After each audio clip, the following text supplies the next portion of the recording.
आज मैं जिस मछली को लाने जाने वाला हूँ वो बहुत ज़्यादा अनोखी मछली है। उस मछली को शायद आपने कभी देखा भी ना हो, लेकिन उस मछली को लाने से पहले उसके लिए एक सुंदर सा प्यारा सा घर बनाते हैं। वो घर होने वाला है मेरे इस 3-in-1 फिश टैंक के अंदर। ये मेरा फिश टैंक काफ़ी समय से ऐसे ही पड़ा हुआ था, क्योंकि मैंने इसको दूसरे रूम में रखा था। वहाँ से जब मैंने इसको अपने इस फिश रूम के अंदर शिफ्ट किया, फिर उसके बाद मैंने इस फिश टैंक को यूज़ ही नहीं किया था।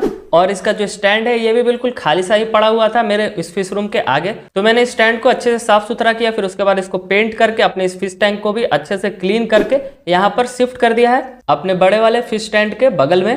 अब अपने इस 3-in-1 फिश टैंक को डेकोरेट करना शुरू करते हैं। मैं यहाँ पर काफ़ी सारे लाइव प्लांट्स लगाने वाला हूँ, ताकि उन मछलियों को यहाँ पर रहने में कोई दिक्कत ना हो, उनको एक नेचुरल सा माहौल मिले।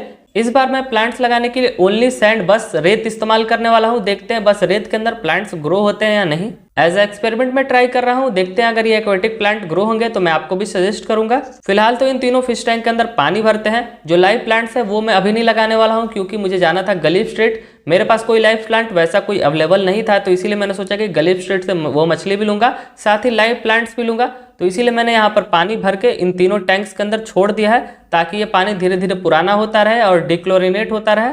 क्योंकि पुराने पानी के अंदर मछलियाँ काफ़ी अच्छे से रहती हैं, वो स्ट्रेस में नहीं जाती। तो इन तीनों टैंक्स को मैंने अच्छे से फिल कर दिया है। फिर उसके बाद रेत को भी बराबर कर दिया, क्योंकि रेत पानी के प्रेशर के कारण पूरा इधर उधर स्प्रेड हो गया था, फैल गया था। अभी पानी आपको थोड़ा क्लाउडी दिख रहा होगा, क्योंकि रेत के अंदर जो मिट्टी वगैरह घुला रहता है। वैसे तो मैंने इस रेत को 8 से 10 बार अच्छे तरह से पानी से क्लीन किया, फिर भी थोड़ा मोड़ा मिट्टी बच ही गया है। पानी के अंदर के बैड बैक्टीरियाज भाग जाएं और अच्छे बैक्टीरियाज यहाँ पर ग्रो हों, उसके लिए मैंने रॉक सॉल्ट भी तीनों के अंदर डाल दिया है। इसके बाद मैंने रॉक सॉल्ट को भी अच्छे से मिला दिया है। अब कुछ दिनों का वेट करते हैं, लेकिन आप वेट मत करो, आप कर दो जल्दी से इस वीडियो को लाइक, क्योंकि 6 दिन हो गया है। 6 दिन के बाद ये रहा हमारा रिजल्ट।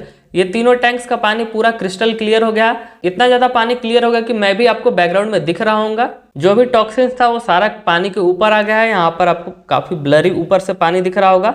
इस ओर आप देखिए, यहाँ पर थोड़ा सा पानी क्लियर है, तो पानी अंदर से कैसा दिख रहा है, और उसके ऊपर एक लेयर सा बन गया है। तो इसे हमको जल्दी से यहाँ से हटाना होगा, क्योंकि ये टॉक्सिन, ये क्लोरीन है, ये हमारे मछलियों के लिए काफ़ी हार्मफुल होता है। इसके कारण हमारी मछलियाँ मर भी सकती हैं।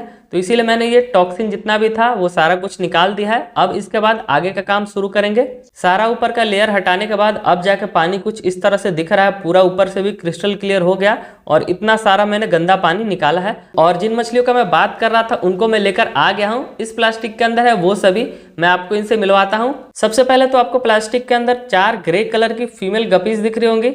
ये फीमेल गपीज गलीफ स्ट्रीट के अंदर बहुत सस्ते मिल रही थी, 20-30 रुपए का शायद पेयर के हिसाब से मैंने लिया है। और इनके साथ कुछ अनोखी मछलियां हैं जिनका मैं बात कर रहा था, जिनके लिए मैं गया था गलीफ स्ट्रीट, उनसे भी मिलवाऊंगा। लेकिन उससे पहले आपको मैं दूसरा पैकेट दिखा देता हूँ। इस पैकेट के अंदर है एक एक्सोटिक गपी का पेयर।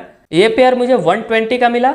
वैसे तो इस एक्सोटिक गपी का मुझे नाम नहीं पता है, लेकिन ये काफी प्यारा है। मेल का कलर थोड़ा डाउन हो गया है, लेकिन जब मैंने गलीफ स्ट्रीट के अंदर देखा था तो ये पूरा ब्लू कलर का था। इसके साथ मैंने एक और फुल रेड एक्सोटिक गपी का पेयर लिया है, ये भी मुझे 120 का पड़ा। ये दोनों एक्सोटिक गपीज का पेयर बहुत हेल्दी है, और इनकी फीमेल्स को देखकर लग रहा है कि शायद ये कुछ दिनों में मेरे यहाँ पर बच्चे भी दे दे।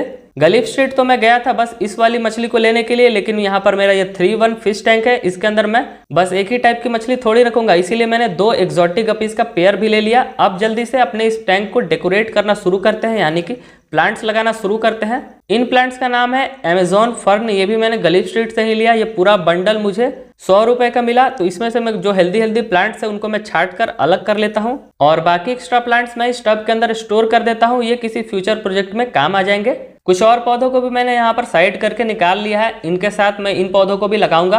तीनों टैंक्स के हिसाब से मैंने तीनों और पौधों को अरेंज कर लिया। इस वाले प्लांट का तो मुझे नाम पता नहीं, लेकिन ये काफ़ी अच्छा और काफ़ी बढ़िया ग्रोथ करता है। अगर आपको पता हो तो आप कमेंट करके बता सकते हो। साथ ही मैंने सैंड भी अच्छे से क्लीन करके वॉश करके इसको भी ले लिया है। अगर एक्स्ट्रा सैंड का मुझे ज़रूरत पड़ेगा तो वो भी मैं यूज़ कर लूँगा। अभी एक एक करके इन प्लांट्स को यहाँ पर लगाना शुरू करते हैं। सबसे पहले मैं पीछे की ओर अमेजोन फर्न लगाने वाला हूँ। पूरा लाइन से तीनों में मैं अमेजोन फर्न लगाऊंगा, जो कि काफ़ी प्यारा पीछे बैकग्राउंड में लुक देगा। फिर आगे जो मैं आपको दूसरा प्लांट दिखा रहा था वो मैं लगाने वाला हूँ लाइन से।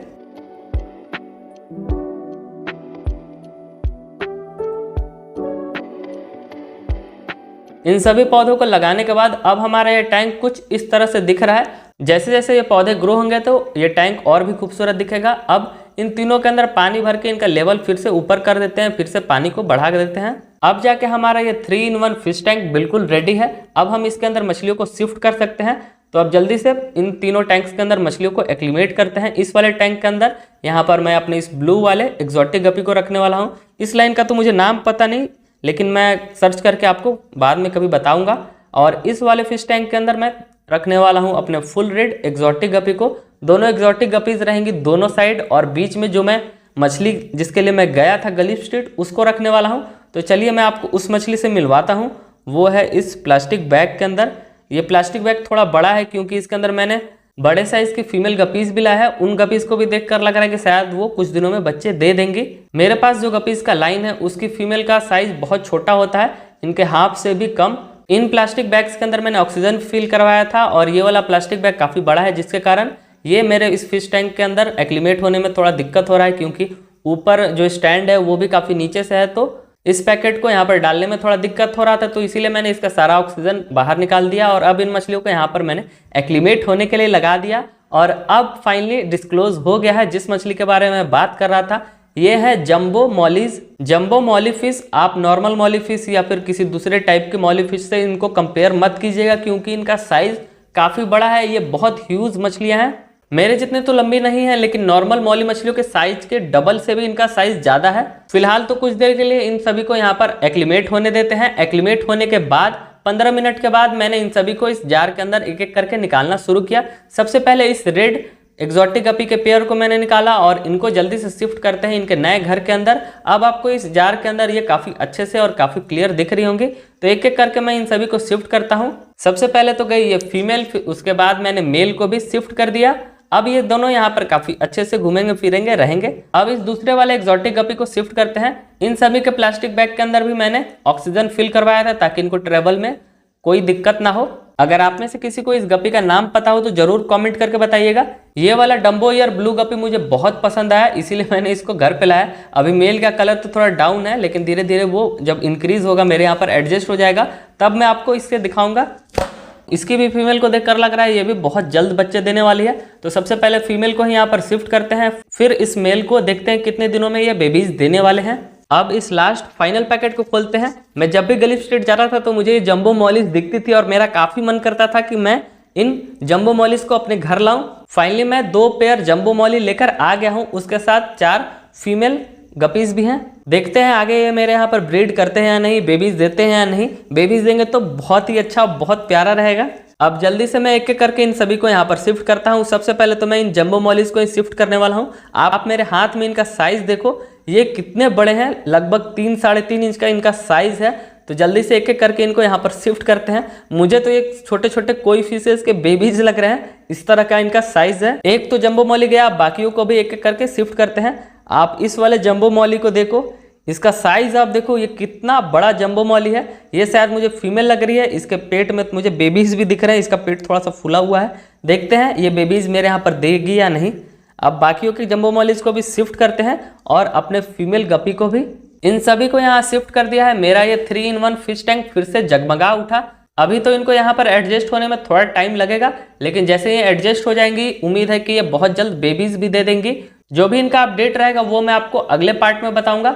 फिलहाल के लिए इस वीडियो में बस इतना ही। अगर आपको जंबो मॉलिस ये एक्जोटिक गपीज पसंद आई तो इस वीडियो को लाइक जरूर कीजिएगा, साथ ही इस चैनल को सब्सक्राइब कर लीजिएगा। नेक्स्ट पार्ट इनके अपडेट को, इनके बेबीज को देखने के लिए साथ ही आप मुझे इंस्टाग्राम पर भी फॉलो कर सकते हो। इंस्टाग्राम का लिंक आपको डिस्क्रिप्शन में मिल जाएगा। मैं मिलता हूँ आपसे नेक्स्ट वीडियो में। Okay, bye.